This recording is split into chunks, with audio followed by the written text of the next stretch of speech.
वालों को हटा देना चाहिए। सुपरवाइज करने पर एक अच्छा होना चाहिए। तुमको तो महात्माओं को भी बुलाना है। तुम सिर्फ बतलाते हो कि बाबा ऐसे कहते हैं। वह ऊंचे से ऊंच भगवान है। वही रचयिता बाप है, बाकी सब है उनकी अरचना। वर्षा बाप से मिलेगा, भाई भाई को वर्षा क्या देगा? कोई भी सुखधाम का वर्षा दे न सके, तो वर्षा देते ही हैं बाप।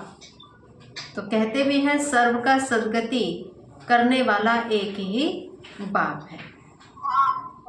तो उनको याद करना है। बाप खुद आकर गोल्डन एज बनाते हैं, ब्रह्मा तन से स्वर्ग स्थापन करते हैं। तो शिव जयंती मनाते भी हैं, परंतु वह क्या करते हैं? शिव जयंती पे मनुष्य क्या करते हैं?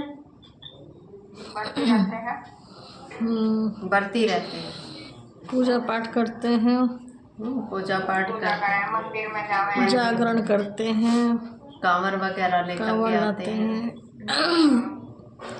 फल कंद फूल चढ़ाते हैं।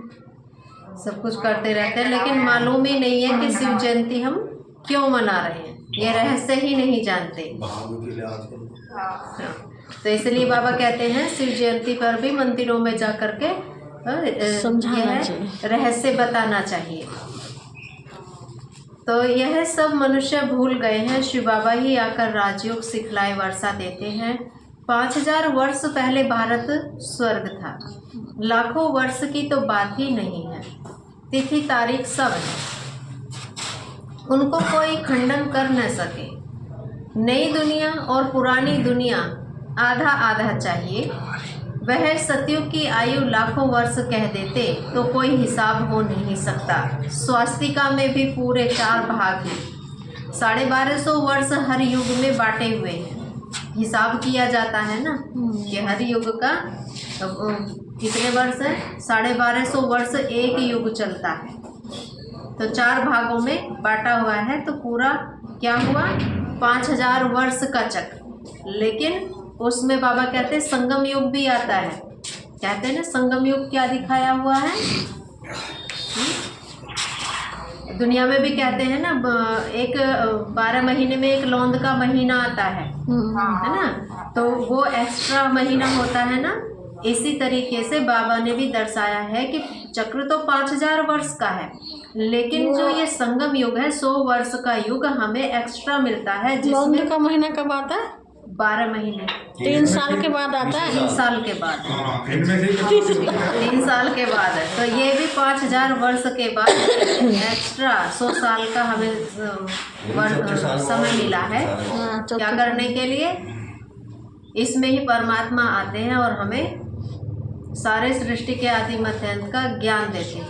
इसमें ही पुरुषार्थ करने का हमें मौका मिलता है। तो बाबा कहते हैं 3 साल बाद तो वो आता है महीना का, 3 युगों के बाद ये 4 युगों के बाद, 4 युगों के बाद ये आता है। तो ये तो हमारा एक्स्ट्रा में चल रहा है ना। दुनिया वालों के लिए जो कलयुग है, कलयुग तो खत्म हो चुका कब का। अब तो घोर कलयुग चल रहा है। जैसे उन 3 सालों में से कट पीट के वो अलग से निकल जाए ना, कभी 28 का महीना, कभी 29 का महीना, कभी 30 का, कभी 31 का, वे दिन जो घटा है बड़ा वे उसमें सब है। तो ऐसे ही संगम युग, कलयुग और सतयुग में से काट के तो बना, अलग से नहीं है। 5000 वर्ष के अंदर ही है ये भी।